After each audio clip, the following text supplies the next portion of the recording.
করবে না, সারাদিন শাড়ি শুয়ে বসে থাকবে। বলছি আমি ওদের বাড়ি গেলাম।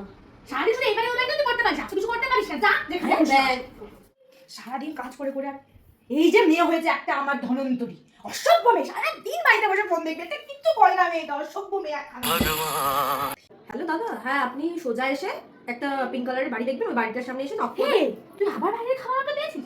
তোর দ্বারা কিছু হবে না বুঝছিস, খেয়ে খেয়ে শুধু মোটা হয়, একটু ডায়েট করিস না। আর দাদা আপনাকে আসতে হবে না, থাক রোগা হবই, আর খাওয়া দাওয়া সব বন্ধ, কিচ্ছু খাবো না।